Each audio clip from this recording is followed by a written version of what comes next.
This podcast is a production of the Brickyard Network, an extension of the Archie Bray Foundation for the Ceramic Arts. To find out more about our lineup of ceramic podcasts, visit brickyardnetwork.org.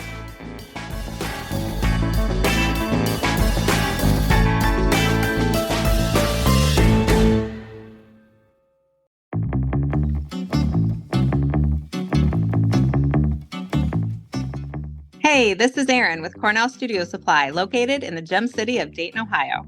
As a proud sponsor of this episode and the Brickyard Network, we are happy to help you with all your pottery and ceramic sculpture needs by providing the best customer service and world-class workshops. Visit CornellStudioSupply.com for 20% off the largest ceramic book selection of all time. At Cornell Studio Supply, we are owned and operated for potters, by potters. Hola, it's Rose. I wanted to give you a quick update on what the Ceramic Materials Workshop team has been working on in the workshop. If you haven't heard yet, we started translating our popular online courses into other languages, starting with Spanish. Over the next year, all our courses will be available in Spanish, but right now you can jump right in and start with the middle glazes or self-guided crystal ball. To find out more, head on over to ceramicmaterialsworkshop.com. Hasta luego! We hope to see you soon!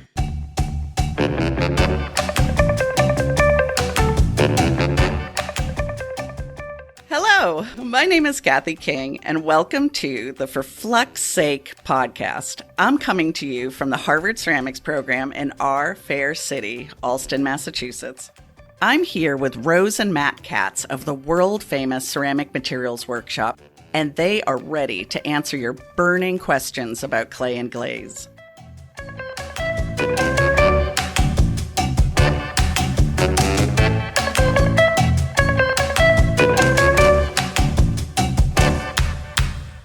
Hello, everyone. Welcome to another episode of Fluxed Up, where we talk to makers about what they do and how they suffer. Because one thing is true in ceramics, no matter how good you are, how much experience you have, we have all fluxed something up in our studio.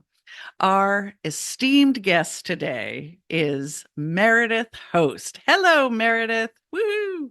Hey, thanks for having me. Hi, Meredith. Hello, hello. So we're so thrilled that we talked you into this. We lured you into our dark den of despair and sadness. Listen, I was Instagram messaging. I was, going to get on Facebook for this one. How are you doing? I am good. Happy New Year. I don't know when this is going to air, but we're in January now. Probably in the new year. So It's not going to air in last year, I'm confident saying. So you know what? I feel great with what I just said. Oh, good. So Meredith, pretend we're on a dating profile of ceramics. Can you tell us and the listeners, like, just a brief description of, what cone temperature you fire in, sculptural or functional, kind of give us an idea of your magic that you make. Yeah, I basically work in the mid-range, so cone 5-6. Right on, sister. Yeah. Typically, I in the past have worked with mid-range porcelain, and then in the last couple of years switched over to like different speckled stonewares, so more cone 5 versus the 6. And as far as like glazes and whatnot go, like I work in the functional realm, so thrown and slip cast pieces, mainly thrown right now, just because my slip cast body was the porcelain stuff. And I use a lot of commercial glazes, which is kind of a product of a, kind of a product of a Fluxed up. Right. So I use a lot of underglazes and like printmaking, stenciling kind of processes on the surface. So my glazing is kind of on the like, a liner glaze, but then also some clear. Clear is very important to me. And that's kind of my main thing today, I guess, when I was asked to do this. I really thought, there's always stuff that happens in the studio. And I wave my angry fists in the air and say, I'm supposed to be a professional. So are we. I mean, That's supposed to be. And I do realize it happens to everyone, which is very, nice to know. But I haven't really had a total flux up where it was just like, can't figure it out and can't move on. I've always, well, actually, maybe that's a lie. What I was just saying about clear glaze. I don't know. Do you want me to launch into it? Well, I gotta say, first of all, we have we don't shame commercial glazes here. We love everything processed. So I'm a fan. Come on, we've accepted Kathy as one of our own. Our standards are low. No. But it sounds like there's some trauma in there. So, would you share your trauma with the world?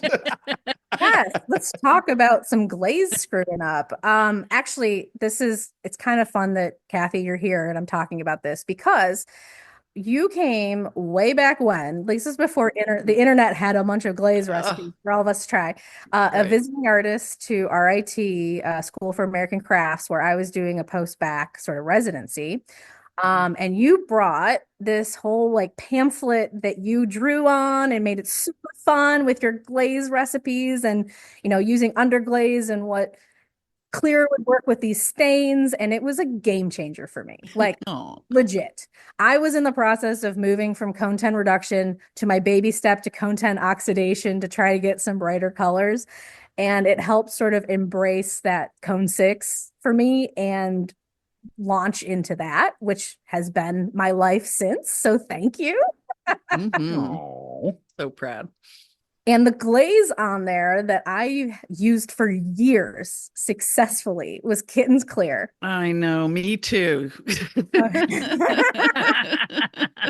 Keep going. I love that Kittens, or I did. And I was in the middle of a big project where I was making like 100+ plates that were for this wall installation for this museum show that was at the same time as in Sika. It was like a group thing. So I was just this one huge like 24-foot wall piece that I had all these plates in this pattern.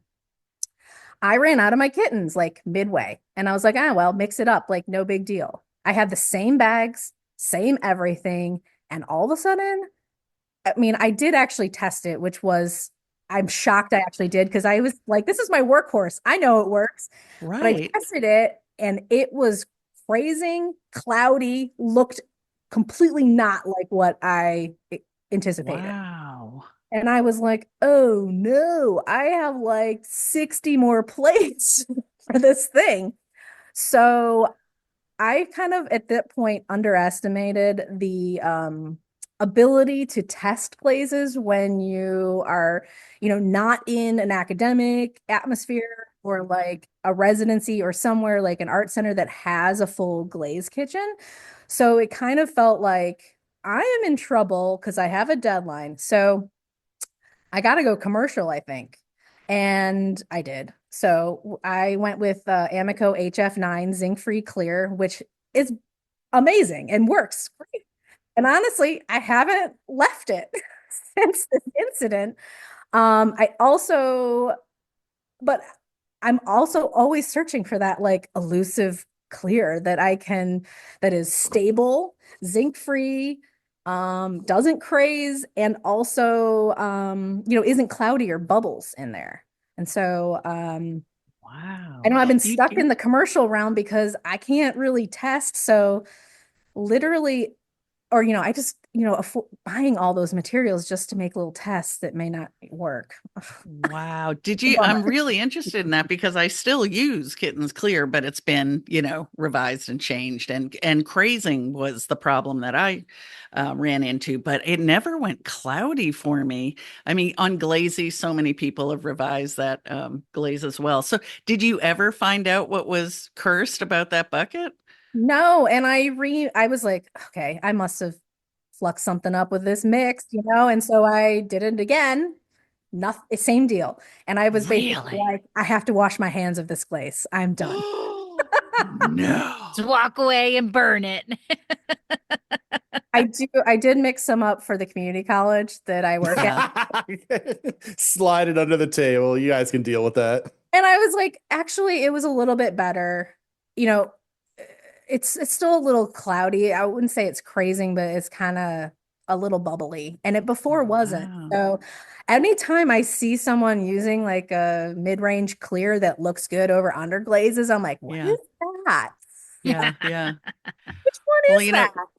We have a mutual friend, Chandra Debuse, another amazing potter, and she had told me I can't remember where we were, but she was like, "Oh, you should just use the pink stuff, the Amico low fire. That works great at cone 6 as well." Chandra didn't tell me that, so now I'm a little. I think it was Chandra who told me. I don't know, but anyway, yeah. I just like calling it the pink stuff. I know, right? It's like that chicken nugget pink stuff, right? No. Sauce. You're telling the story we hear all the time, which is everybody assumes that a clear is going to be easy. And we have one of our classes is all research projects where students come in and they can tweak. We teach them how to tweak glazes. And I always say the 3 hardest glazes to work on in this class. Number 1 is a tomato red. Number 2 is a crystalline glaze, and number 3 is a clear gloss. Because you see every single flaw, you see every single variation, you see glazes that are sensitive to thickness and all of those problems. That, the number 1, I always say, everybody go and look at your clear gloss, hold it up at an off angle at the light and look at it, and you will see waves and pits that you never knew were there, and you will weep silently to yourself because it's just so exhausting. Or not silently. Yeah. The kittens is an interesting recipe. What was it that you did like about that one at the time? Was it the way it would deal with the underglazes? Was it easy to apply? Yeah, I think I got really used to applying it, so I kind of knew. I typically brush my clear glaze, so kind of helps fill in some of the areas because of the different layers of screen printing or like stenciling.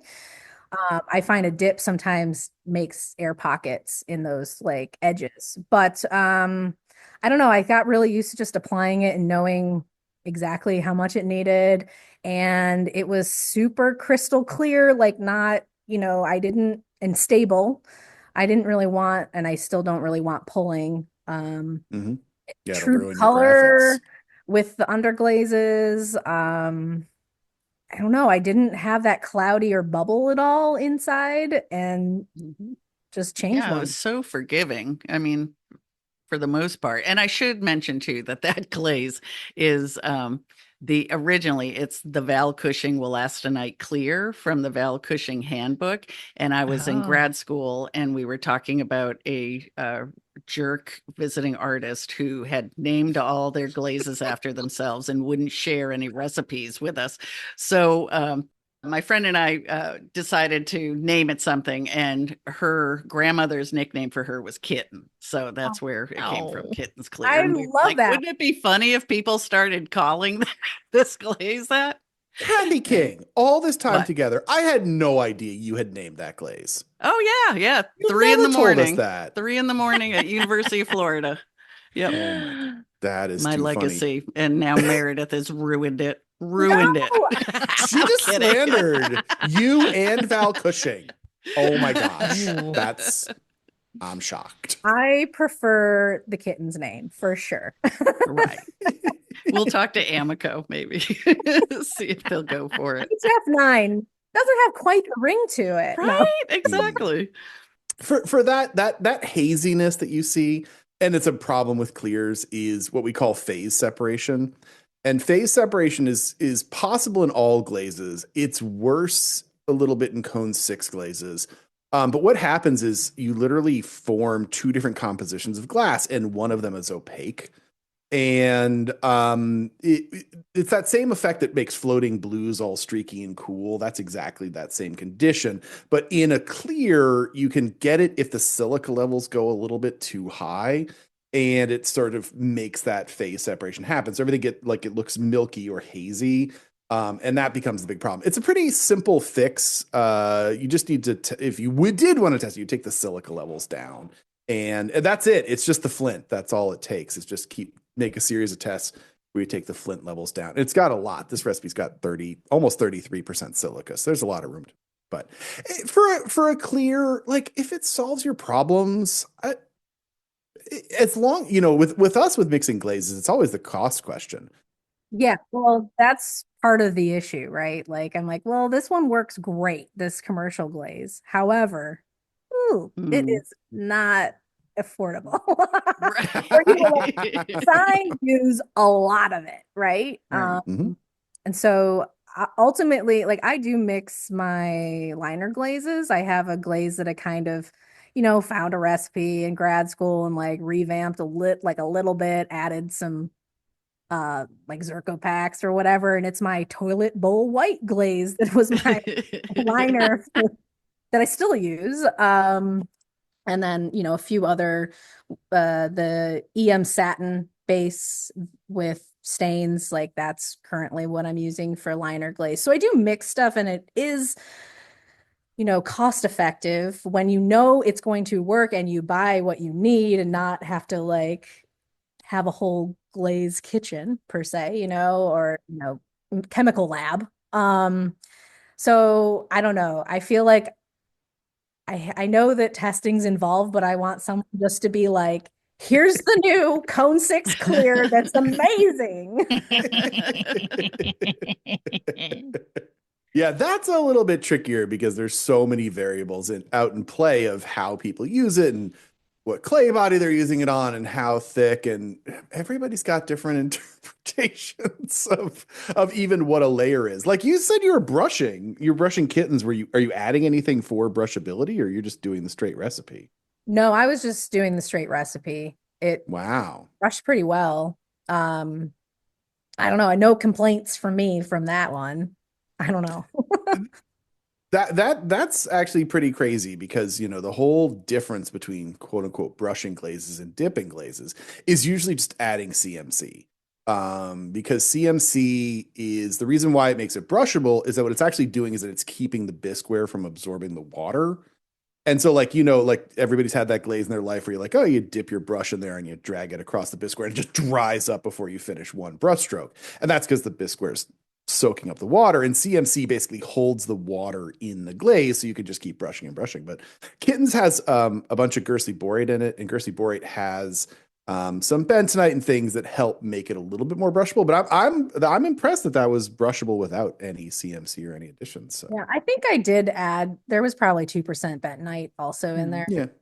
I also, with my like porcelain stuff, like I found I could not glaze in one day. So I was lining, letting it sit overnight, and I called this like apparatus in my studio the fan vortex, where I would put it on this shoe rack shelf and then have fans from all different directions blasting them all, and then I could glaze the outsides with the clear. And I would still do that after Kittens failed me, with the commercial glaze. I still would have to do interior one day, exterior the next. So wow, interesting. What temperature are you bisquing to?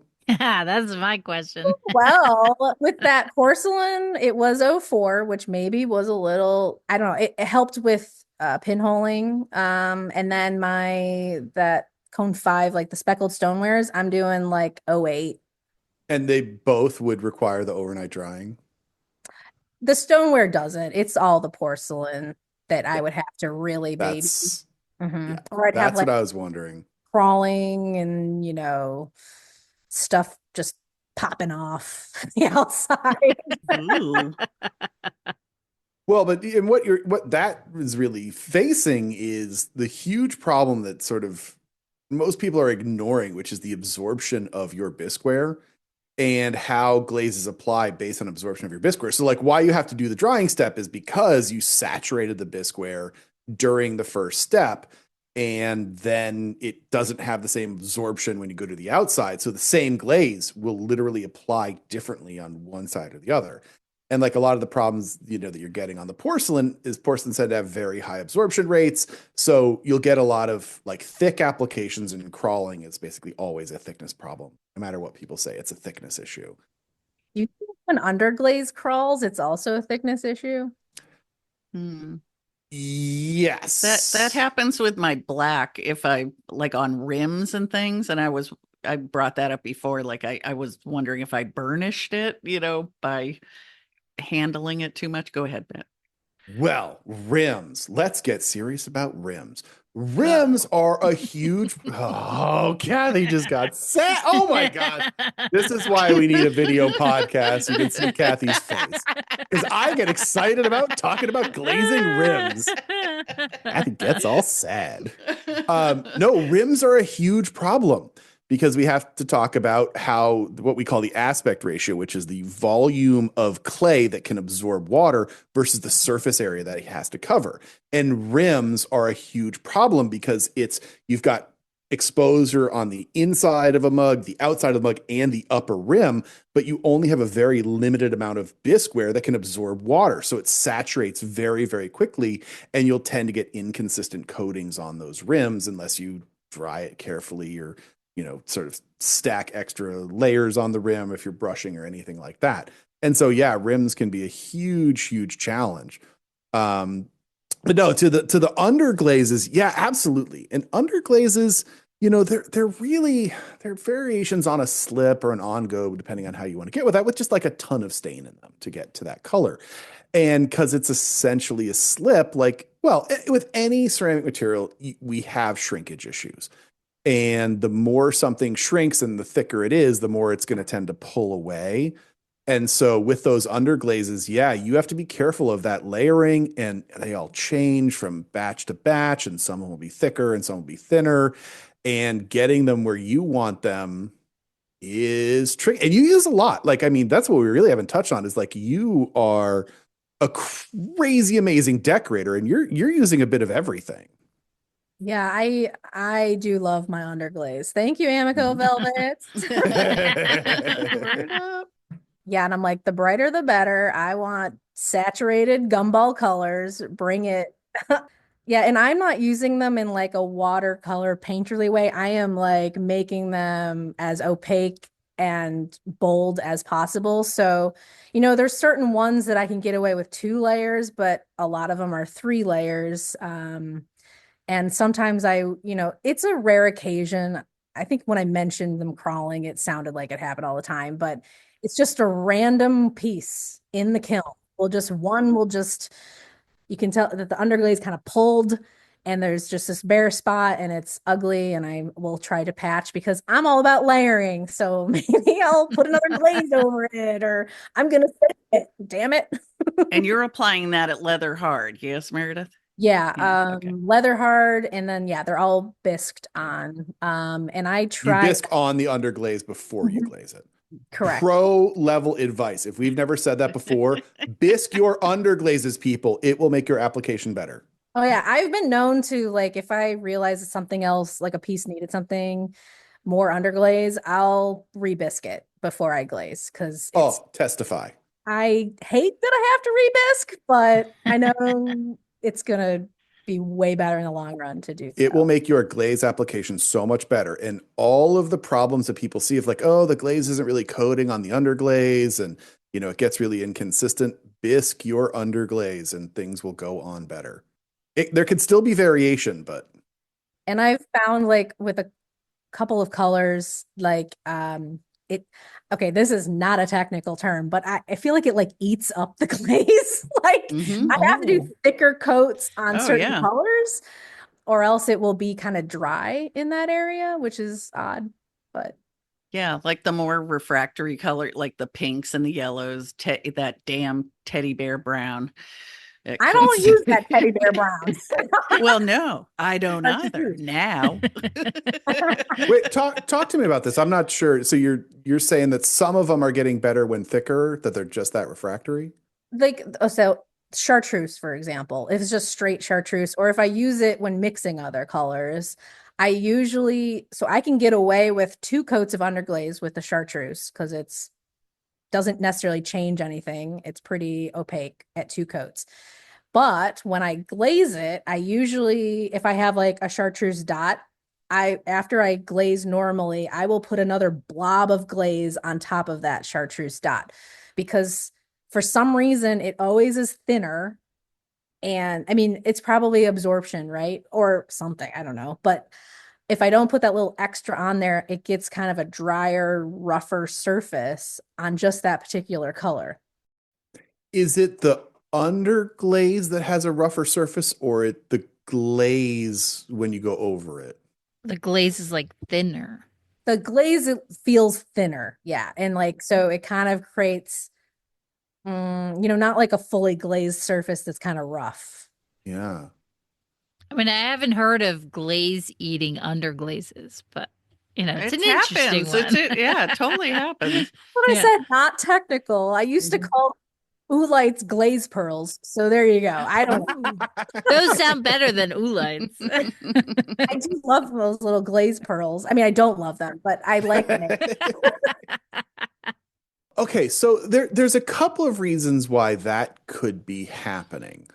Yeah, different, like we said, that the underglazes are really just stains in some sort of suspension. And definitely stains have such different chemistries, it's unbelievable. Everybody's like, oh, it's just a stain, but like there are different ways that they get to stain compositions. And some of them are more refractory than others. So that is one possibility, that the stain is refractory and then that is interacting with the glaze a bit and not melting it. But you said with 2 coats, you got enough of a coating with it. So you got a good color coat with 2. Correct. But it just won't put the glaze on, or the glaze won't stick to it. No, not all the time. So that's an interesting variable, because that goes back to, one of the things talking about why it's so important to bisque your underglazes on, is because, right, the quality of your glaze application is based on the absorption rate of your bisque. So if you use one clay body and you bisque to one temperature, it all has the same absorption rate. Well, the second you put an underglaze on, it's a slip, and that's a different clay, which has a different absorption rate. Okay. And so the thing that people miss is like why you tend to get like thin coatings on underglazes is generally because that's got a different absorption rate. So it's like drawing less water and less glaze to it, to that case. So that's one possibility. And that's generally what happens. And when you bisque it, it more normalizes the absorption rate between the underglaze and clay body. But there is a chance, the fact that you say that it's chartreuse, I think I have chartreuse here. I have to look at it in my profiling. But that I'm pretty sure that is a chrome-based color, and that is refractory. And that may be the problem of whether or not the refractory, let's see, chartreuse is a tin vanadium chrome. There you go. And yep, that could just be drying out. I should say I am looking at correction. I am looking at the stains sold as chartreuse from Mason. I cannot say whether Amico is using that same stain for their chartreuse, but there's a good chance they are. So yeah, that's interesting, because that chrome is refractory. Chrome, we always talk, so many materials are fluxes. Chrome is the opposite. Chrome raises your temperature, and vanadium in there doesn't help either. So that's fascinating. But yeah, absolutely. That extra layer, that extra dip, the extra dots, watch out everybody for your underglazes, because it's a trap. Wait, what do you mean? No, getting those inconsistent coatings, is a real thing that everybody's like, oh, the underglaze, it brushes so easily. And I just, slap my glaze on like I did my painting, and then I just glaze right on it. And they're really, again, people don't think about, we assume that just because you can brush it on and it's sold, like, oh, it'll all work together. And like, well, yeah, it won't fall off. It'll be a nice bright color. But so much of the problems that we see with underglaze painting and then putting a glaze coat on top is those variations in application. And that really can be a huge problem. So when you bisque it, it'll solve a lot. Not everything, but it'll solve a lot.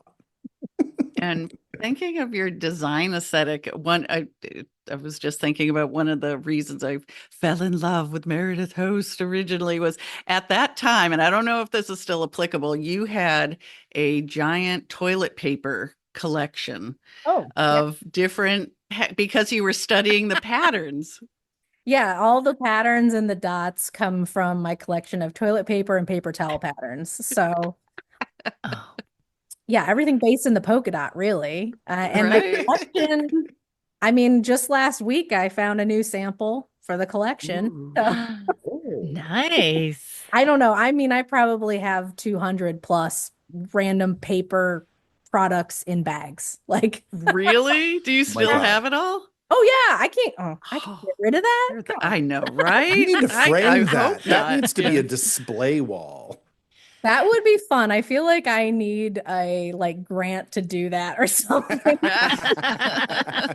Hey, some money to frame that stuff. Yeah, I Well, the don't wild know. part is like you're looking at all, white on white, or, essentially it's just white. And then you turn it into like this explosion of color and layering and, texture on occasion. Like the change from something like ephemeral throwaway into something permanent, and then also this like color change. I don't know, a lot of times people ask, do you ever get contacted from the companies? And I'm like, no. No one. And I'm, they're like patent stuff. I'm like, well, I mean, what I've found is like if a dot is just slightly like an eighth of or 16th of an inch different, it's a whole different pattern. And I'm doing Oh my goodness. 2 rounds of like retracing. So I'm like, I think I'm okay. In good faith, I'm okay. Okay, so that brawny sponsorship isn't going to happen then. I do rename all the patterns so that I know some of the brands, but not all of them, because when you find them at like a restaurant, you don't know what they're using. But I do rename them so they're usually, it's like dot dot circle or dot dot biscuit. I use dot dot in front of every other, word just to kind of help title things and know what I'm looking for. Yeah. Definitely legally defensible. I think we need to go out to a restaurant with Meredith because she could look at the napkins and we can flip over the plates. So it'd be an interesting conversations. Yeah, for sure. And then I'm also doing other layers on top of, the glaze with decaling of those patterns as well. And I don't know we have time, but one kind of flux up with a Do decal it. thing. And this was not my doing. This was the kiln. Oh, Of course. Power went Go out on. just at the point. I didn't know until I opened, and I was like, "Oh man, the power went out." Open it up, and it had cut just as my cover coat on all the decals was burning out. So they had this like weird, like cola root beer looking film on the surface where their cover coat was. You could see my cut lines. And the decal was still there, but it had caught it right at that moment. And I'm like, oh, luckily I was able to salvage it. I acetoned it off and re-decaled and fired, but it was the weirdest moment to catch, I guess, Huh. in a firing. And my shock when I opened the kiln, I was like, what the hell happened? I don't use brown. what are you using for your decals? I get them printed now from a company in California, Art Decal Enterprises. They're screen printed, so the cover coat does burn out completely, unlike some of the digital ones. And so I'm getting one color. I'm not doing anything photographic, so it has worked well for me. You don't have to be crazy careful with cutting them because that edge usually disappears.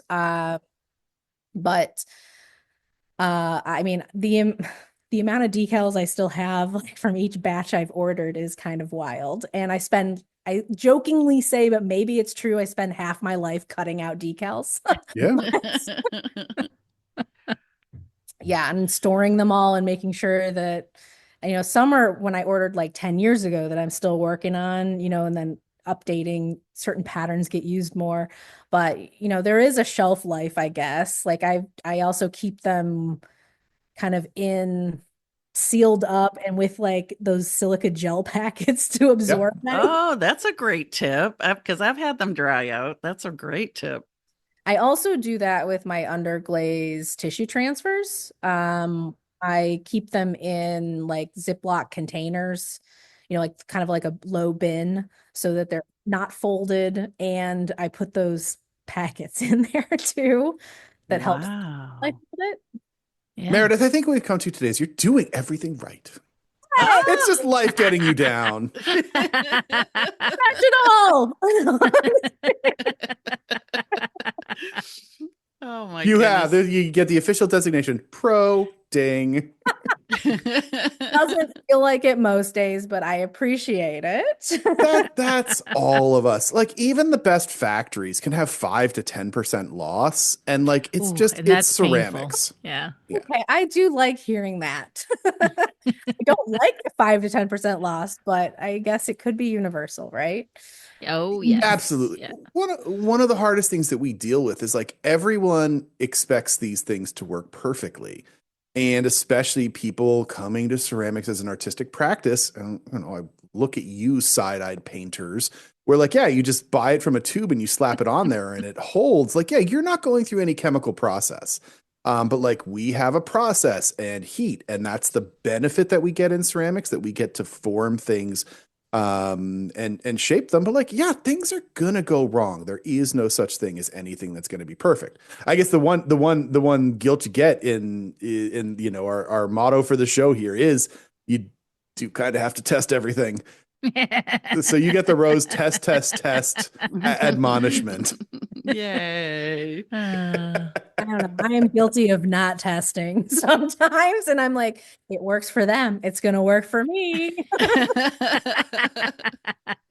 It's a bummer to have to test, but it's worth it at the end of the day. But you are doing a lot of things well, and you're thinking about your process well, and that's very exciting. Well, thank you. Yes. Absolutely. Wow. And with that star on your forehead, Meredith, I know we've got to let you go. But thank you so much for being with us. This was awesome. Well, thanks for the conversation. It made me feel better. Thank you. Oh, good. That's what we're here for.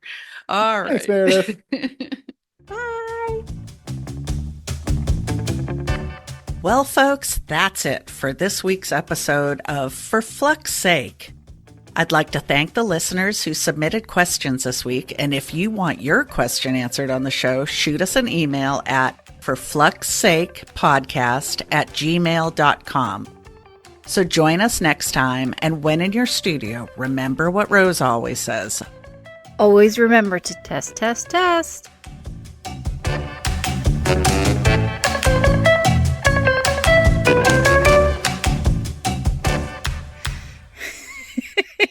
This is a test of the emergency glaze system. Beep.